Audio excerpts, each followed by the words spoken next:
Hi, everybody. Thank you for joining us today. Just give you a brief introduction to who I am. Hopefully you can see me fine. If not, you can put a message in the chat to say that something might be off. But hopefully you can see me fine, and I get the opportunity to tell you a little bit more about our postgraduate programs. My name is Dr. Owen Harrington Fernández, so my speciality is translation studies. What I like to look at, what I like to research is translation and the mind, what translators do with their mind, or what the translator's mind does when they're translating, and a little bit of interpreting. But my specialty is definitely translation. A little bit of interpreting, but I'm definitely translation.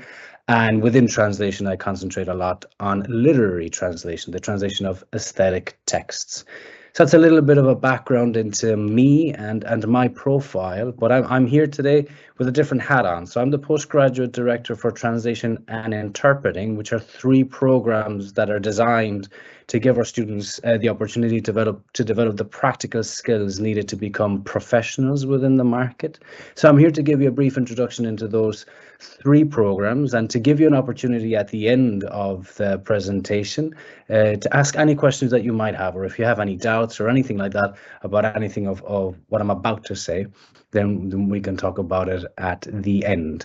So the 3 programs that we have are all housed under this particular structure. Just to give you an idea of who we are, we're Heriot-Watt University. I'm very likely to know that if you're in this presentation already. We're part of the School of Social Sciences. So the School of Social Sciences is made up of 3 different departments. There's the business department, there's the psychology department, and then there's us, the Languages and Intercultural Studies department. Now, within that department, there are 2, broadly speaking, there are 2 groups that deal with research and teaching in 2 related but separate domains. One of them is the IRC, which does intercultural research, and the other one is the CTISS Research Group, which is the Centre for Translation and Interpreting Studies in Scotland. That's where our link is, and that's where the 3 programs kind of live within the university structure, the 3 programs that I'm going to talk to you about today. That's within the university. Because our 3 programs are so focused on practical skills and on industry and on preparing students for the labour force, we're positioned within international and national markets as well. And I've just put some logos of people that we call our partners, people that we collaborate with in certain projects, which also help to make sure that our programs are up to date with what's happening out there. So you have things like the European Commission, that's the EU Parliament and the EU Commission, that come every year to give our students masterclasses and to prepare our students for accreditation to work in the EU in the future, which if you're an interpreter or if you're a budding interpreter working for the EU is really the kind of the goal that everybody would have. The Court of Justice of the European Union, the UN as well, and more nationally, the Institute of Translation and Interpreting, ITI. One of our lecturers is actually the convener or the manager, so to speak, of the Scottish branch of the ITI, the Chartered Institute of Linguistics, the Spanish Consulate as well, among others. The one in the bottom right, the Edinburgh Spanish Film Festival, might be of interest to people who are interested in Spanish, because they come every year to launch or to debut films from Spanish directors or from the Spanish-speaking world, and our students are often given the opportunity to do the interpretation. So it provides valuable workplace experience, much like the EU provides their workshops based on developing that kind of workplace experience as well. And as you'll see throughout the presentation, that's really what we always have centered within our thinking. Front and center is giving students the experience of working somewhere in a real simulated event. Our staff, I've already briefly alluded to one of our members of staff who's the convener for ScotNet, to make sure that, and that helps us build that bridge between what happens in our classrooms and what's happening out there in the real world. But we have eminent scholars that whose research is internationally known, frankly, people whose research has changed communication laws in sign language interpreting, for example, in New Zealand, Australia, Ireland, and all policy-driven kind of research, world-renowned research that happens within this CTISS group that I was telling you about a couple of slides ago. But we are also very proud to say that apart from lectures, we have people who are communication professionals, people who have worked. I'm one of those. I worked as a translator for years. I've left it behind now in the last couple of years, but I have the experience of working as a translator, or interpreting teachers have the experience of working as interpreters, whether it's for private companies, as in-house translators, or in the freelance world where you have to develop a portfolio of clients.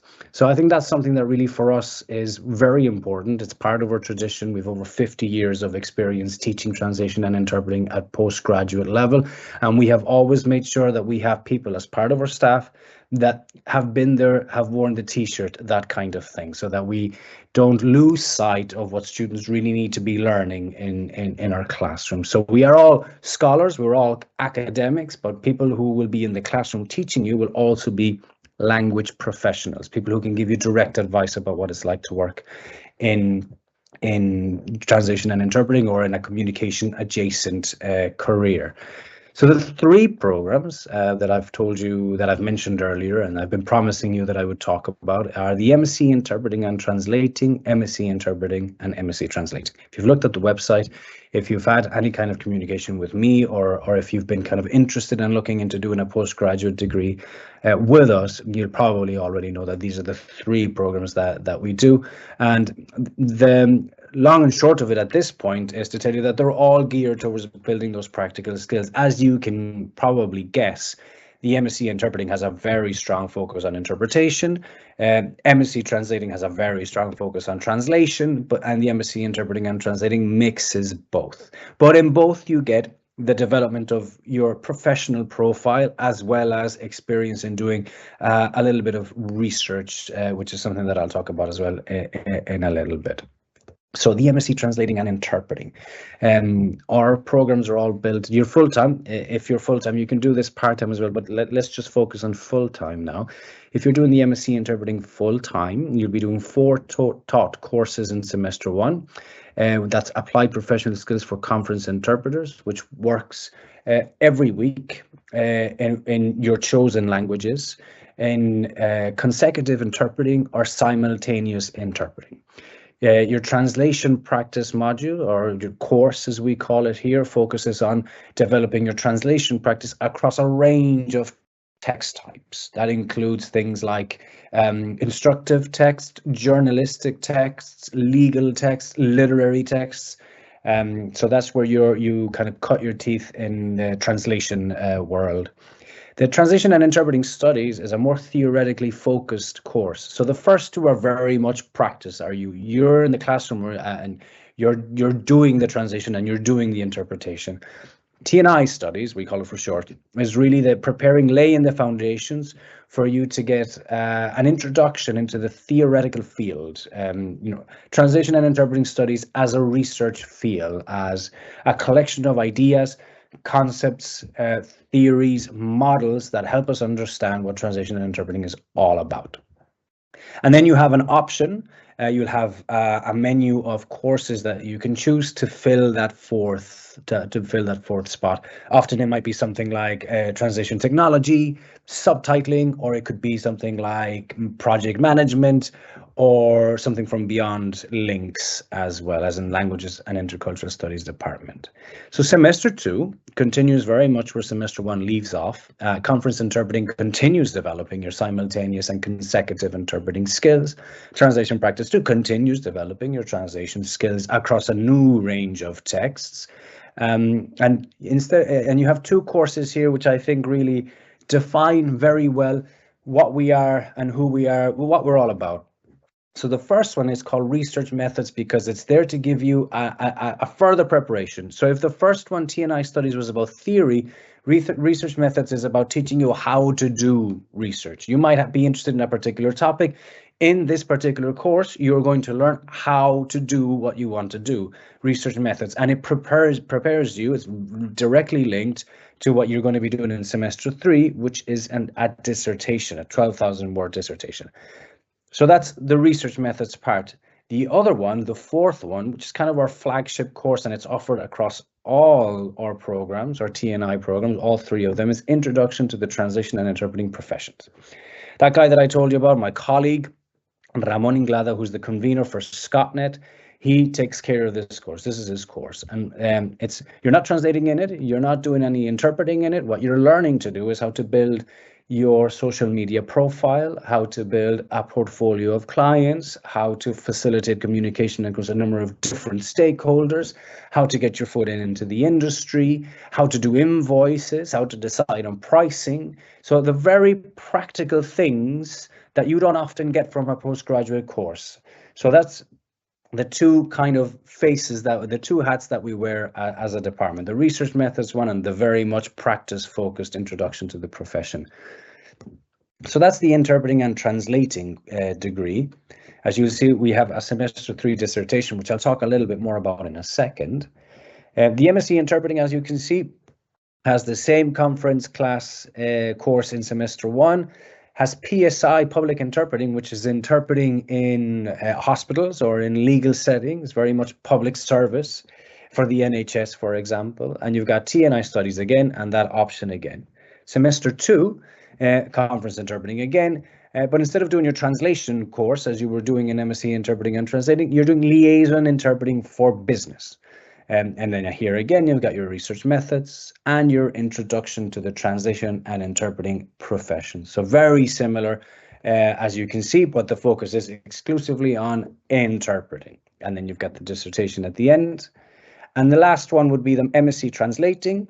So here, instead of doing interpretation, you're doing your translation practice 1 and 2 in semesters 1 and 2. Developing your translation skills through a range of texts. Then your translation technologies.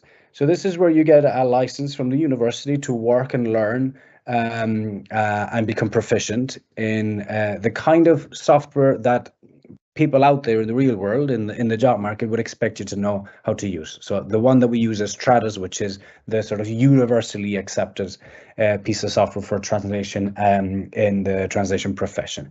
You got T&I studies, you got subtitling as well at the end, the 4th course in semester 1, and then in semester 2.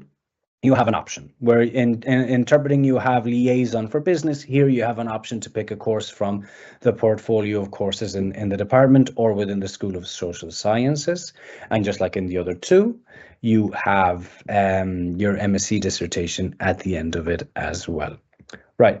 So maybe I'll talk a little bit about that dissertation now, because I think it's something that people always have a question about. So that MSc dissertation, we offer 2 ways of doing it. It could either be theoretically based, in which case you will do 12,000 words on a theory-based piece of research, or you could do a more practical one. And that means picking a text that hasn't been translated before, or picking a speech that hasn't been interpreted before, and you do the translation yourself, or you do the interpretation yourself, and then you provide a 6,000-word commentary to go along with your practice. So again, in the dissertation, we have both options as well. You can do the more theory-based stuff, or you can do the more practice-based stuff. So that's the dissertation in a nutshell, just to give you a little bit of an insight into our language profiles, because we haven't talked about that yet, and the combinations that you can do with those languages. So obviously we do English, very important, and people often forget that when you do a translation and interpreting course, you're not just developing your skills in the foreign language, or the language that is foreign to you. You're also developing and polishing your native language if you're an English native speaker. So you're working on your English, absolutely always working on your English, on your delivery of English in interpretation, and in your written English in translation. Spanish, French, German, and Chinese. Now you can do a combination of these. So strand A, we call what we call strand A is you pick one foreign language, Spanish, French, German, or Chinese, and English. So you're 2 languages in your profile, a foreign language and English. And your conference interpreting your consecutive simultaneous interpreting work, your translation work, your subtitle, all of these, they'll be done between these languages. So you're translating in and out of English, and you're translating and interpreting in and out of Spanish, in and out of French. So you've got to make sure, you've got to be very proficient in the foreign language to be able to produce an output in that language. Strand B, on the other hand, you pick 2 foreign languages, but you don't work into those languages. You read and listen to those languages, but your products, your outputs in interpreting and translation will be in English. So you won't be expected to deliver an interpretation into Spanish, French, German, Chinese, or deliver a translation into Spanish, French, German, or Chinese. You're interpreting and translating into English from those languages. So those are the language combinations that you can do with us if you come and study one of our postgraduate degrees. Earlier, I talked about that there might be a difference between full-time and part-time, and of course that there is a difference. So if you're full-time, you're starting in September and you're ending at the end of August. You do 4 courses in semester 1, as you've seen by the division of, or by the tables that we showed in the previous slides. 4 in semester 2, you do your dissertation and you finish in August. If you are part-time, right, your 180 credits are spread across 2 years. So the natural division there is you do 2 courses in semester 1, 2 courses in semester 2, another 2 courses in semester 1 the year after, another 2 courses in semester 2 the semester after that, and then you do your dissertation at the end of those 2 academic years rather than calendar years across those academic years, and you do your MSc dissertation in that 3rd semester. But instead of 3 months, you have 6 months to do that dissertation as well. Right. So that's the programs. That's kind of the idea behind this first half of the PowerPoint, to give you an insight into the kind of courses that you can expect to do with us, the kind of staff that you can expect to teach you, and the kind of materials that you can be working through. Where you will be is also something that I'd like to talk about, because our facilities is the crown jewel for the Language and Intercultural Studies department. We have 3 bespoke interpreting labs. You see 2 pictures there on your screen, hopefully. The first one with the round table, that's ILA, that has 19 booths, and a round table that's used for interpreting. So that's kind of, that's all made to spec, to simulate what you might find in the UN if you're an interpreter for the UN, or the EU Parliament if you're if you're working for the interpreting department in the EU. And what you see there, it's called a mini conference. So a mini conference is where we get all our students together after they've got a little bit of practice with interpreting, and we put them into a simulated interpreting event. So there might be a speech delivered in Spanish, answers to questions in English. The questions might be asked in Chinese, and it's all down to our students to do the interpretation of those interventions within this particular communication event. So it provides really good experience, really good first-hand experience of what it would be like working as an interpreter and working as in a team of interpreters, having to produce an output in a number of different languages based on a number of different sources. So they're called the mini conferences, and there's about 4 every semester, if memory serves. Alongside the mini conferences, as we call them, we have what we call the multilingual debate every year, and that is very similar to the mini conference but multiplied by 10. So there's an audience of about 200 people. We often invite dignitaries from the Spanish consulate or the French consulate, or from different institutions in Edinburgh. Our guests will be asked to speak in their first language, typically Spanish, Chinese, German, French, and it'll be down to our students who are in those booths that you see on the right-hand side of the screen, or the right-hand side as I'm looking at it. In those booths is down to our students to provide the interpretation via the microphones, and the audience get to listen to the interpretation through headphones. All right, so I'd like to play a video for you. that gives you an insight into what this multilingual debate looks like. It takes place every March, so it's at the end of the academic year when our students have had a number of hours of practice and assessments and all of that kind of stuff. So they're in a good place to do this kind of event. So hopefully this works. Excellent.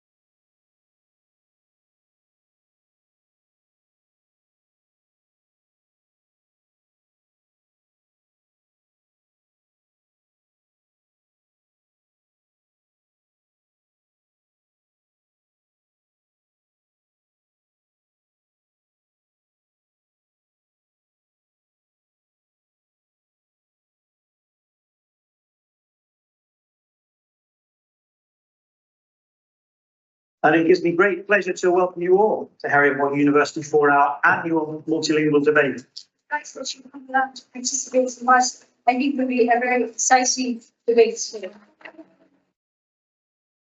Alguns skills ficam isso vai ser that's muito politicizar um pouco três de cada jóvenes españoles de 26 años para áreas análisis.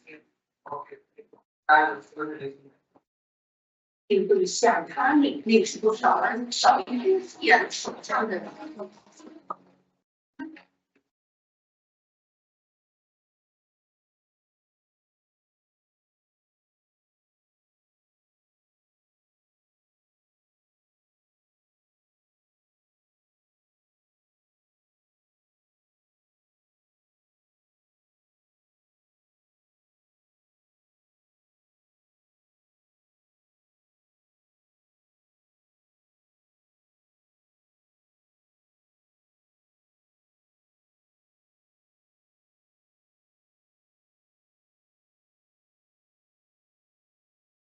Great. So hopefully that gives you a sense of the magnitude of the event, and it usually takes a couple of hours of one of our mornings in March, but it's very much worthwhile because it's very enjoyable, and it's an opportunity for our students to demonstrate everything that they've learned throughout the year with us. I don't want to play it again. I want to just tell you a little bit before I end here about career pathways. So things that you can expect to do, or things that you can aim or have the ambition to do when you've completed a postgraduate degree with us. So we've got Ross, who works for the EU Parliament, and as I was saying earlier, that's kind of dreamland for any interpreter, because the entry level salary would be somewhere in and around 55,000 euros, and you can continue climbing. It's a brilliant job to work for the EU Parliament as an interpreter. Rona works as a translator. She did a number of different roles, working in communication roles, but she's now a freelance translator in Geneva. Carly is a subtitler. She was with us about 6 or 7 years ago. She's a subtitler. She worked for Netflix for a couple of years. And we also have Anna, who, because of the research skills that she acquired here, became an ITV producer and does research for different documentaries and for ITV. And we've got a couple of more career pathways here of recent students of ours who have done the translation and interpreting course, but with Chinese as well. So it was kind of a fourth degree that we've included in our profile, in our portfolio. So interpreters, Mavis Ho is a colleague who's a translation lecturer now at the University of Edinburgh. So you can see that the range of career opportunities is quite broad, or it can be as specific as you want it to be as well. And I think that's me. It means that I'm finished giving you all the information that I wanted to give you, but this is an opportunity for you to ask any questions that you might have about anything that I've said, or maybe I didn't say it. Maybe I left something out that you were really interested in and you'd like me to talk a little bit about that.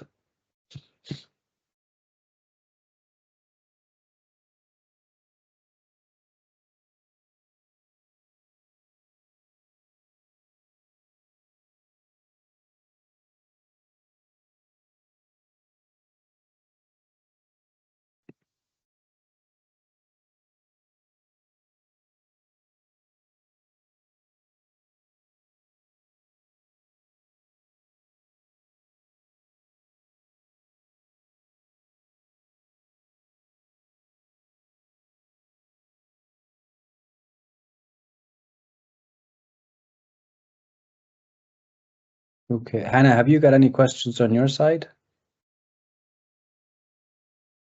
No questions here, Owen. Okay, well, if that's it, then I take it that there's no questions in the chat, and it brings an end to this particular session. So thank you very much, everybody, for listening to me, and hopefully I'll see you soon.